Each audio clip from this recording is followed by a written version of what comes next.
اب ہم پھر آ رہے ہیں مکی جنت میں داخل ہو رہے ہیں.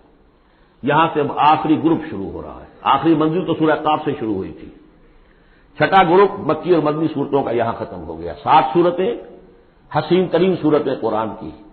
وہ پہلی 7 صورتیں تھیں: سورہ قاف، سورہ ذاریات، سورہ طور، سورہ نجم، سورہ قمر، سورہ رحمان، عروس القرآن، پھر سورہ واقعہ.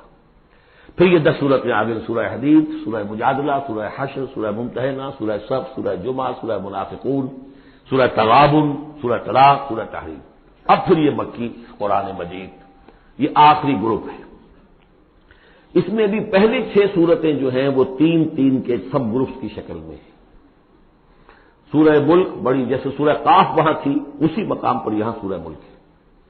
بہت جامع اس کی تاثیر، اور یہ بہت حضور کو عزیز تھی. آپ کی کے معمولات میں سے تھا رات کو سوتے ہوئے آپ سورہ ملک پڑھا کرتے تھے، اور اس کی آپ نے تلقین کی ہے. بسم اللہ الرحمن الرحیم. تبارک الذی بیدہ الملک وہو علی کل شیء قدیر. بڑی بابرکت ہے وہ ہستی جس کے ہاتھ میں ہے بادشاہی، راج اس کا ہے. یہ ہے دین کا سیاسی پہلو. پوری کائنات پر اس کا راج چل رہا ہے. دنیا میں بغاوت ہے. کیوں ہے؟ وہ اپنے ایمان کے دعوے داروں کا امتحان لینا چاہتا ہے بس. ورنہ سورج، چاند، گیلیکسیز، پوری کائنات اور خود ہمارے جسم کا ایک ذرہ اس کے قانون کا پابند ہے، تابع ہے. ہمارا جسم ہمارے اختیار میں کہاں ہے؟ میں تنگ آ جاتا ہوں، 2 دن ہوتے ہیں یہاں سے تو طبیعت خراب ہو جاتی ہے، جب تک کہ میں وقت لگتا ہے پینسی لے کر بیٹھتا ہوں. اگر میں چاہوں کہ یہاں بال نہ آئے، میرا جسم ہے، میرا تو اختیار نہیں، وہ تو آئیں گے. تو ہمارا جسم بھی جہاں تک اس کی فزیولوجی کا تعلق ہے، اس کی اناٹمی کا تعلق ہے، یہ سارا اللہ کے قانون کے تابع، میرے تابع تو نہیں. میں چاہوں میرا دل ذرا رک جائے، جب چاہوں میں اس کو اسٹارٹ کر دوں تو یہ تو نہیں ہوگا. جب بند ہوگا بند ہو جائے گا، میرے اختیار میں نہیں ہے.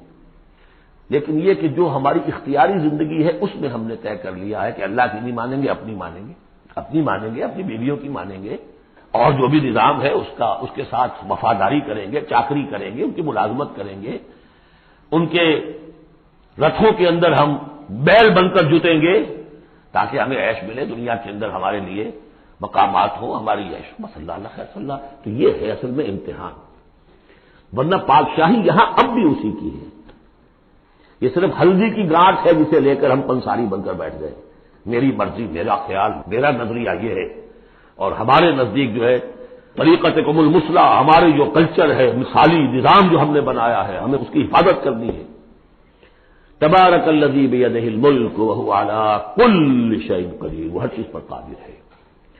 الذی خلق الموت والحیات لیبلوکم ایکم احسن عملا. اب دیکھیے ہم نے حیات انسانی کا جو اب تک سمجھا ہے، جس کو کہ عمر نے، جو کہ بہت بڑا شاعر ہے، اس نے اپنی بیوی سے خطاب کر کے کہا ہے حیات ثم موت ثم بعث حدیث و خرافات یا ام عمری. یہ کیا ہے؟ زندگی پھر موت پھر زندگی، پھر کیا سب حدیث و خرافات معاذ اللہ. ہم نے بھی دیکھا پہلے کنتم امواتا فاحیاکم ثم یمیتکم ثم یحییکم ثم الیہ ترجعون. یہ وقفے کیوں ڈالے گئے؟ یہ موت کا وقفہ کیوں ڈال کر زندگی کا ایک حصہ نکال دیا علیحدہ؟ 30 40 50 60 سال یہ دنیا کی زندگی، پھر موت کا وقفہ. موت ایک زندگی کا وقفہ ہے، یعنی آگے بڑھیں گے دم لے کر. کیوں؟ اس کی حکمت بتائی جو ہم پڑھائیں سورہ واقعہ میں. قدرنا بینکم الموت، تمہاری ہی زندگی کا تسلسل ہے جس میں ہم نے ایک وقفہ موت کا ڈال دیا ہے. کیوں ڈالا ہے؟ خلق الموت والحیات لیبلوکم ایکم احسن عملا. یہ جو چنک علیحدہ کیا ہے یہ اس لیے کہ تمہاری آزمائش ہو، امتحان ہو، تمہیں جانچا جائے. وہ 3 گھنٹے کا امتحان ہوتا تھا جو دیتے تھے تم کبھی اسکولوں میں، اب یہ 30 برس کا سمجھ. اور واقعی 30 برس ہی ہوتے ہیں آدمی کے پاس. پہلی زندگی کے 20-25 برس ویسے گزر گئے، شعوری ابھی نہیں ہے. اور پھر ایک خاص عمر کے بعد جو ہے آزاد ڈھیلے پڑ گئے، اور پھر یہ کہ کیلا یعلم من بعد علم شیئا. 30 نہیں ہوں گے، 40 مل جائیں گے آدمی کو. کام تو یہی ہوتا اس کی زندگی کا. لیکن اس لیے ہے لیبلوکم ایکم احسن عملا، تاکہ تمہیں جانچے پرکھے دیکھے تم میں سے کون ہے اچھے عمل کرنے والا. اب دیکھیے علامہ اقبال کی جو نظم ہے زندگی کے موضوع پر، واقعہ یہ ہے کہ بہت چوٹی کی چیز ہے، بہت عمدہ چیز ہے. تو اسے پیمانہ امروز فردا سے نہ ناپ، جاویداں پہم دواں ہر دم جواں ہے زندگی. قلزم ہستی سے تو ابھرا ہے مانند حباب، جیسے سمندر میں ایک بلبلا سا ہوتا ہے، کتنی زندگی ہوتی ہے بلبلے کی. قلزم ہستی سے تو ابھرا ہے مانند حباب، اس نیا خانے میں تیرا امتحان ہے زندگی. خلق الموت والحیات لیبلوکم ایکم احسن عملا. ہے کبھی جان اور کبھی تسلیم جان ہے زندگی. کبھی زندگی جان سے مترادف ہے، عبارت ہے، کبھی جان دینا اصل زندگی ہے. ولا تقولوا لمن يقتل في سبيل الله اموات بل احياء ولكن لا تشعرون. ہے کبھی جان اور کبھی تسلیم جان ہے زندگی. اصل زندگی جو ہے وہ جان دے دینے سے حاصل ہوتی. الذي خلق سبع سماوات طباقا، وہ اللہ جس نے بنائے 7 آسمان ایک دوسرے کے اوپر. آیات متشابہات میں سے ما تری فی خلق الرحمن من تفاوت، تم نہیں دیکھ پاؤ گے اللہ کی تخلیق میں کہیں کوئی فرق. اتنا محکم نظام ہے، اتنا محکم نظام. کیا کسی سائنسدان نے آج تک یہ بھی کہا کہ تخلیق میں یہاں نقص ہے؟ کسی نے کہا؟ زوالوجی کی فیلڈ میں یا باٹنی کی فیلڈ میں یا کسی اور فیلڈ میں، جیولوجی کی فیلڈ میں، ایسٹرونومی کی، کسی نے کہا ہے؟ ما تری فی خلق الرحمن من تفاوت فارجع البصر هل تری من فطور. پھر طرح دوبارہ لوٹا لو اپنی نگاہ، دیکھ لو، ہر میدان میں دیکھ لو، کہیں تمہیں کوئی رکھنا نظر آتا ہے؟ اگر یہ تخلیق کامل ہے تو کامل حقیقت میں کون ہے؟ اس کا خالق، اس کا باری، اس کا مصور. بس یہ نظر نہیں آتا.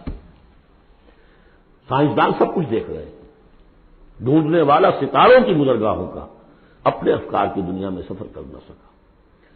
بڑے بڑے صاحب بصیرت اور بڑے بڑے عقل مند اپنی ناک پتلے کے پتھر سے ٹھوکر کھاتے ہیں. دیکھ رہے ہیں ٹیلیسکوپ سے ٹھوکر کھا رہے ہیں وہاں جو سامنے پتھر پڑا ہوا ہے اسے. یہ ہو رہا ہے آج ہمارے ساتھ. فرض سپر جیل کا مسئلہ کر رہے ہیں. پھر لوٹاؤ ذرا اپنی نگاہ کو 2 مرتبہ اور. ينقلب إليك البصر خاسئا وهو حسير. تمہاری نگاہ تھک ہار کر لوٹ آئے گی، تمہیں ہماری تخلیق میں کہیں کوئی رکھنا، کوئی دراڑ نظر نہیں آئے گی. وَلَقَدْ زَيَّنَّا السَّمَاءَ الدُّنْيَا بِمَصَابِيحَ وَجَعَلْنَاهَا رُجُومًا لِلشَّيَاطِينِ وَأَعْتَدْنَا لَهُمْ عَذَابَ السَّعِيرِ. اور ہم نے سب سے قریبی آسمان کو سجا دیا ہے چراغوں سے، یعنی زمین سے جو قریب ترین آسمان ہے، پہلا آسمان.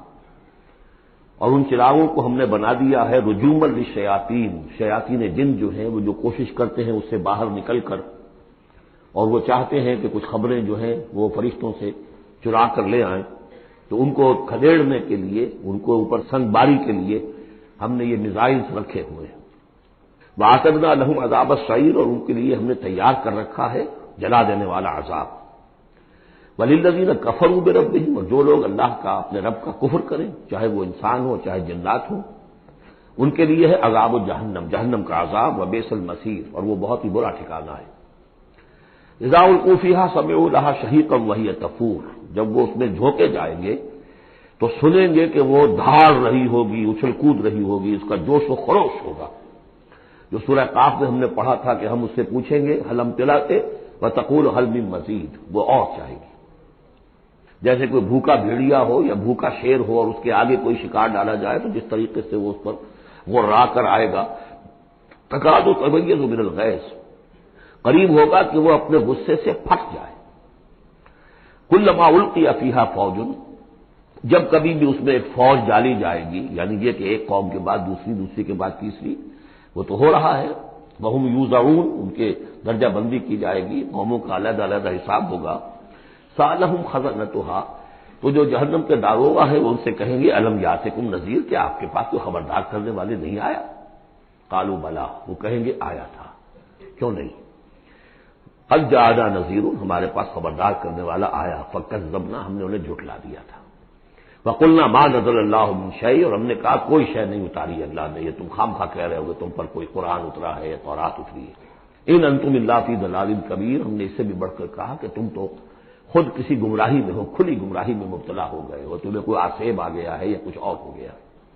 وقالوا لو كنا نسمع او نعقل، اور انہوں نے کہا یا وہ کہیں گے کہ اگر ہم سنتے اور سوچتے، غور کرتے، عقل سے کام لیتے، ما کنا فی اصحاب السعیر، تو ہم نہ ہوتے اس جہنم والوں میں سے۔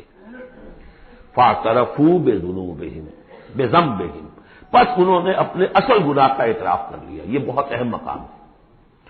اصل گناہ کیا تھا کہ ہم نے ان کی بات سنی نہیں، سنی تو انسنی کر دی، اس پر غور نہیں کیا۔ اس لیے کہ ہم یہ آج پڑھ چکے ہیں، ان السمع والبصر والفؤاد کل اولئک کان عنہ مسئولا۔ اللہ نے تمہیں یہ فیکلٹیز دی ہیں تو اس لیے کہ استعمال کرو۔ ہم نے بند کر کے رکھ چھوڑی ہے۔ ہماری ریت ہے، ہماری آباء و اجداد کی رسمیں ہیں، ہماری برادری کے یہ رواج ہیں، ہم اتنے عرصے سے ایک جماعت میں ہیں، اس جماعت کا یہ چلن ہے، جو بھی ہے، اس فرقے میں ہے، اس فرقے کا یہ معاملہ ہے۔ یہ ساری چیزیں جو ہے کہ نہ سوچنا، نہ غور کرنا، نہ سننا۔ فاعترفوا بذنبہم، اصل گناہ یہ ہے ان کا۔ فسحقا لاصحاب السعیر، تو دفع ہو جائیں یہ، دھکارے جائیں یہ لوگ کہ جو جہنمی ہے۔ اس کے برعکس ان الذین یخشون ربہم بالغیب، وہ لوگ کہ جو اپنے رب سے ڈرتے رہے غیب میں، لہم مغفرۃ واجر کبیر، ان کے لیے مغفرت بھی ہے اور بہت بڑا اجر بھی ہے۔ واسروا قولکم او اجہروا بہ، اور دیکھو چاہے تم اپنے قول کو چھپا کر بیان کرو یا بلند آوازی سے بیان کرو۔ انہ علیم بذات الصدور، وہ تو اس سے بھی واقف ہے جو تمہارے سینوں کے اندر مضمر ہے اور پنہاں ہے۔ الا یعلم من خلق، بڑی اہم آیت ہے یہ وہ حصے ہیں قرآن کے یہ کہ جن کو اس طریقے سے ازبر ہونا چاہیے اگر بات کرنا چاہتے ہیں، آپ دین کی وہ خدمت کرنا چاہتے ہیں۔ کیا وہی نہ جانے گا جس نے پیدا کیا؟ ایک ایسی بات ہے کہ اس کا کوئی انکار کر ہی نہیں سکتا۔ گھڑی بنانے والے کو تو معلوم ہے کہ اس میں کیا کیا پرزے رکھے ہوئے ہیں، مجھے نہیں معلوم، میں اس کا استعمال تو کر رہا ہوں، مجھے بتا دیا یہ بٹن دبا دیں یہ آن ہو جائے گا، لیکن یہ کہ جس نے بنایا ہے کیا اس سے چھپی ہوئی کوئی چیز ہے؟ الا یعلم من خلق وهو اللطیف الخبیر، اور وہ تو بہت باریک بین ہے، ہر شے کی خبر رکھتا ہے۔ هو الذی جعل لکم الارض ذلولا، اسی نے تمہارے لیے زمین کو بنا دیا ہے پست، تابع حکم، تمہارے قدموں میں بچھی ہوئی ہے غریب، جتنا چاہتے ہو اس کو تو رونگتے ہو، پامال کرتے ہو۔ فمشوا فی مناکبہا، چلو پھرو اس کے کندھوں کے مابین، گویا کہ یہ بھی کوئی بہت بڑا ہاتھی ہو، اس کے کندھوں کے مابین اتنی جگہ ہے، چل پھر رہے ہیں، جیسے چیونٹی کسی ہاتھی کے کندھوں کے درمیان چل رہی ہو تو وہ تو سمجھتی ہوگی کہ فٹ بال کا میچ کھیلنے کی جگہ مجھے مل گئی ہے۔ تو یہی حال ہمارا ہے، ہم جسے بہت وسیع سمجھتے ہیں کیا وہ کچھ بھی نہیں۔ فمشوا فی مناکبہا وکلوا من رزقہ، اور اسی کے رزق میں سے کھاؤ پیو، اسی زمین میں سے تمہارا رزق بھی برآمد ہو جائے گا۔ وإلیہ النشور، یہ یاد رکھو کہ پھر اللہ ہی کی طرف اٹھ جانا ہے، یہ اٹھنا ہے۔ آمنتم من فی السماء ان یخسف بکم الارض فاذا ہی تمور، کیا تمہیں کوئی خوف نہیں رہا؟ بالکل تم نچنت ہو گئے ہو اس آسمان والے سے جو آسمان میں ہے کہ وہ کہیں تمہیں زمین میں خسف نہ کر دے، دھسا نہ دے، فاذا ہی تمور، جبکہ وہ لرزے، زلزلہ آئے، شک ہو جائے اور تم چلے جاؤ۔ امنتم من فی السماء ان یرسل علیکم حاصبا، کیا تمہیں کوئی ڈر نہیں رہا کہ اللہ تعالیٰ جو ہے وہ آسمان والا تم پر بھیج دے کوئی ایسا جھکڑ تیز آندھی جس میں پتھر چلے آ رہے جو بلٹس کا کام کرے اور میزائل کا کام کرے۔ فستعلمون کیف نذیر، پھر تمہیں معلوم ہو جائے گا کہ میرا خبردار کرنا کیسا تھا، کیا اس کا نتیجہ تھا۔ وَلَقَدْ كَذَّبَ الَّذِينَ مِن قَبْلِهِمْ، اور یقیناً جو ان سے پہلے تھے انہوں نے بھی جھٹلایا تھا۔ فَكَيْفَ كَانَ نَكِيرٌ، تو کیسا ہوا میرا ان کو پکڑنا اور میرا عذاب۔ اولم یروا الی الطیر فوقہم، کیا یہ دیکھتے نہیں پرندوں کو جو ان کے اوپر ہے؟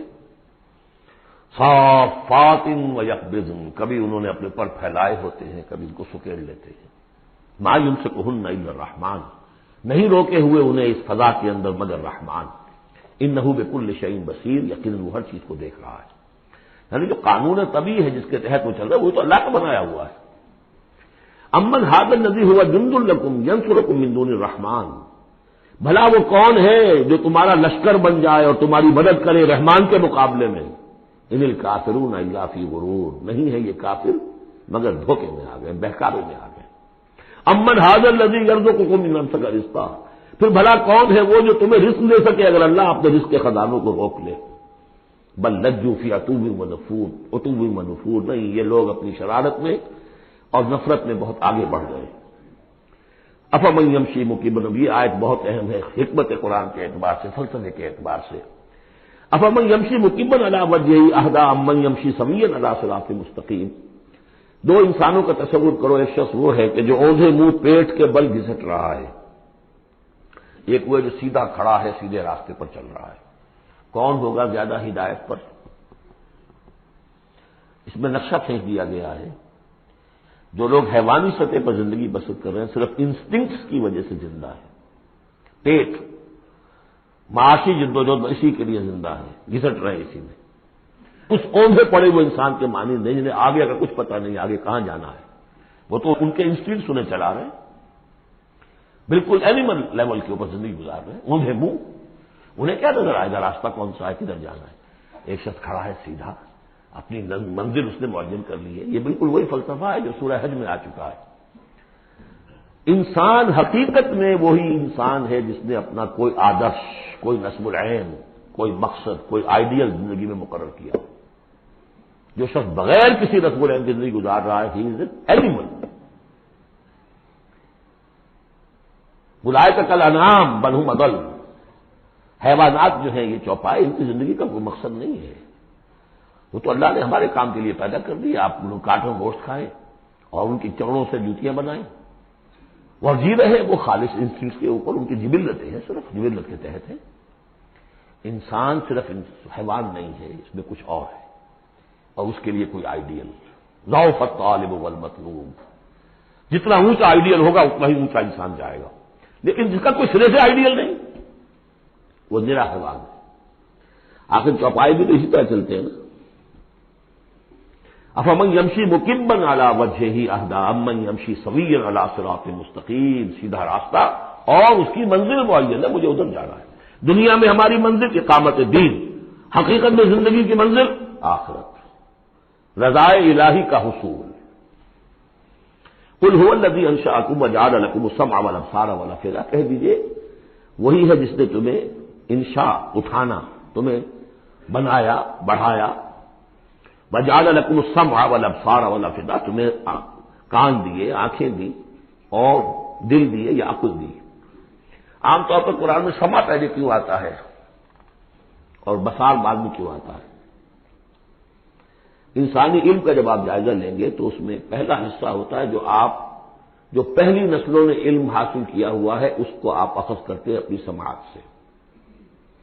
آپ سنتے ہیں، کلاس میں لیکچر ہو رہا ہے، پروفیسر لیکچر دے رہا ہے، جو کچھ ہوا ہے پہلے وہ آپ نے پچھلی نسلوں کا جو بھی ذخیرہ معلومات ہے وہ جمع کیا، اب آپ نے آبزرو کیا، کچھ اور معلومات حاصل کی، کچھ نئی حقیقتیں آپ پر منکشف ہوئیں، اور پھر آپ نے اس کو جوڑا، ایک قدم آگے گئے۔ ان السمع والبصر والفؤاد کل اولئک کان عنہ مسئولا قلیلا ما تشکرون، بہت کم ہی شکر ہے جو تم کرتے ہو۔ قل هو الذی ذرأکم فی الارض والیہ تحشرون، کہہ دیجیے اسی نے تمہیں پھیلا دیا ہے زمین میں اور اسی کی طرف تم اکٹھے کر دیے جاؤ گے، جمع کر دیے جاؤ گے۔ وَيَقُولُونَ مَتَىٰ هَٰذَا الْوَعْدُ إِن كُنتُمْ صَادِقِينَ، وہ کہتے کب ہوگا یہ وعدہ، کب پورا ہوگا، اگر تم سچے ہو تو بتاؤ۔ قُلْ إِنَّمَا الْعِلْمُ عِندَ اللَّهِ، کہہ دیجیے کہ اس کا علم اللہ کے پاس ہے۔ آخرت کب آئے گی؟ وَاللَّهُ عِندَهُ عِلْمُ السَّاعَةِ، اللہ ہی کے پاس اس کا علم ہے۔ وَإِنَّمَا أَنَا نَذِيرٌ مُّبِينٌ، اور میں تو بس صرف ایک واضح اور صاف صاف ڈرا دینے والا ہوں، اس کے سوا میری ذمہ داری کوئی نہیں۔ فَلَمَّا رَأَوْهُ زُلْفَةً، پھر جب وہ دیکھیں گے اس کو قریب آ گئی، سیئت وجوہ الذین کفروا، تو ان کے چہروں کے حلیے بگڑ جائیں گے، برے ہو جائیں گے ان کے چہرے، ان کافروں کے۔ وقیل ھذا الذی کنتم بہ تدعون، اور کہا جائے گا یہ ہے وہ جس کو تم مطالبہ کرتے تھے کہ لاؤ اور لے آؤ جلدی سے۔ قل ارأیتم ان اہلکنی اللہ ومن معی او رحمنا فمن یجیر الکافرین من عذاب الیم، اے نبی ان سے کہیے دیکھو اگر مجھے میرا رب، میرا اللہ ہلاک کر دے، یا اور جو میرے ساتھ ہیں ان سب کو بھی ہلاک کر دے، یا اللہ تعالی ہم پر رحم فرمائے، سوال یہ ہے کہ تمہیں کون بچائے گا، کافروں کو کون بچائے گا عذاب علیم سے؟ ہمارا جو بھی ہو ہم ناکام رہ جائیں، تمہارے نزدیک ناکام ہو گئے، ہمارے نزدیک تو کوئی ناکامی ہے ہی نہیں۔ هل تربصون بنا الا احدى الحسنيين، دو اعلیٰ صورتیں ہیں، ان میں تیسری کو صورت ہے ہی نہیں۔ یا ہمارا رب ہمیں سب کو جام شہادت نوش کروا دے، کامیابی کامیابی، سب سے بڑی کامیابی تو یہی ہے، اور کامیاب ہو کر اگر واپس آ گئے تو تم بھی کہو گے کہ کامیاب ہے۔ لیکن تم سوچو کہ کافروں کو کون بچائے گا دردناک عذاب سے؟ قل هو الرحمن آمنا به، کہہ دیجئے وہ رحمان ہے، اس پر ہم تو ایمان لا چکے ہیں، وعلیہ توکلنا، اور اسی پر ہمارا توکل۔ نوٹ کر لیجیے یہ صورتیں جو ہے بالکل ابتدائی زمانے کی صورتیں ہیں۔ ابھی سمجھیے کہ یہ ابتدائی رد و قضا ہے، جس کی آخری شکلیں وہ ہیں جو سورہ انعام اور سورہ اعراف اور سورہ یونس اور سورہ ہود میں ہم دیکھا ہے۔ فستعلمون من هو فی ضلال مبین، تو عنقریب تمہیں معلوم ہو جائے گا کہ کھلی گمراہی میں کون تھا، ہم تھے یا تم تھے۔ قل ارأیتم ان اصبح ماؤکم غورا، ذرا ایک بات پر اور غور کرو، اگر تمہارا یہ پانی جو زمین کا ہے وہ نیچے اتر جائے، کبھی کبھی ایک دم بہت جو ہے ایک الارم ہو جاتا ہے کہ پانی کی سطح نیچے جا رہی ہے، بارشیں کم ہوئی ہیں، پانی کی سطح نیچے جا رہی ہے، کہاں سے لائیں گے پانی؟ وہ تو پھر بھی ابھی ایک حد تک ہی نیچے جاتی ہے، یہ پانی اور نیچے چلا جائے، فمن یاتیکم من ماء معین، کون ہے وہ جو لائے گا تمہارے پاس وہ پانی صاف نکھرا ہوا پانی۔ بارک اللہ لی ولکم فی القرآن العظیم ونفعنی وإیاکم بالآیات والذکر الحکیم۔